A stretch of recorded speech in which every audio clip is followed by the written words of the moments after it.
So GreenDust is actually India's largest e-commerce company for refurbished and open box items. So we don't sell second-hand products, but these are returns coming from Amazon, Flipkart, Snapdeal, LG, Samsung, Sony, Haier.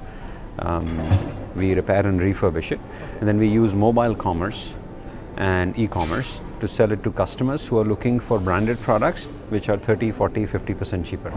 And these products come with a warranty.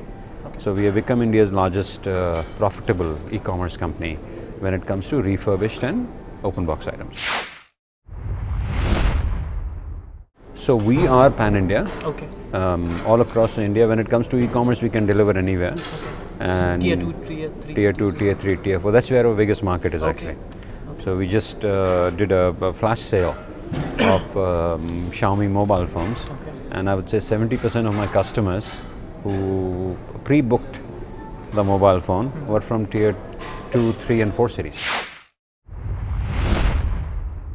If you look at McKinsey's study, they're saying that e-commerce in India by 2020 will be about $115 billion. Okay? Returns in e-commerce industry range anywhere from 10 to 15% today.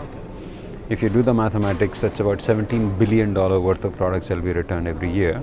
And if you look at OEMs, LG, Samsungs and all traditional retail, if you want to talk about it, that's another $6 to $7 billion in return. So a total of about $25 billion worth of products that get returned every year in India.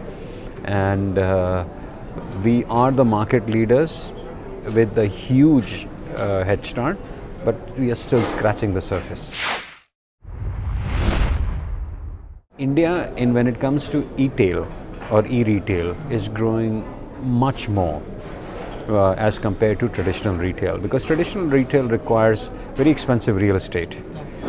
It requires danglers, wobblers, structure, people, hire them, attrition rates, so on and so forth.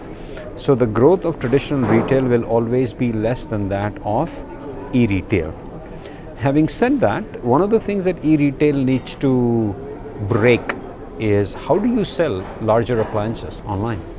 How do you sell a refrigerator and washing machine and ACs online when in a Tier 2 and Tier 3 city in India, buying a refrigerator becomes a social activity where the entire family goes in the evening and buys a refrigerator? How do you break that and tell them that, hey, you know what, just stay at home and buy a refrigerator? So if you see, most of the e-commerce companies today are selling 60 to 70% mobile phones, tablets, laptops. The rest of the products will be accessories and clothing and shoes and fashion stuff. But if you look at larger appliances, which traditional retail is a master at selling, that is one area that e-retail needs to break through. It hasn't happened yet. We are funded by Lightbox, we are funded by Vertex Ventures, and I think we are India's only e-commerce company that's profitable today. If you look at a Tier 2, Tier 3, Tier 4 cities where internet penetration is not very high, most of the people will have a mobile phone, and if they get a data plan, they're internet enabled.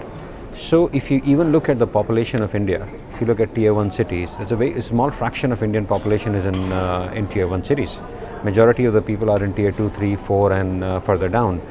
If they have access to the net using a mobile phone, it is but natural that the growth of mobile commerce is going to be much more than traditional e-commerce. So that is the reason there are many companies. As a matter of fact, we are going in a strategy in which there will be certain flash sales we will only do through mobile application. And we are focusing more on Android applications rather than even iPhones. Okay. Because most of my typical customer base is on Android. Right. Tier 2, Tier 3, Tier 4, they would not have an iPhone 6, but they would have a Micromax or a Xiaomi. I believe that we should say that net, with the principles by which it was founded, we should preserve it. Let us not try to monetize that, and let us make a common platform.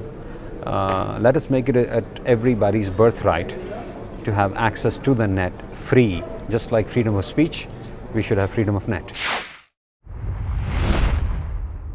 I think this is a very powerful medium. Why I say this is, as entrepreneurs and as businessmen, we sit and we struggle with certain problems that we may not get answers to. When you have a mind melt of like-minded people coming together, there could be synergies in terms of innovative solutions.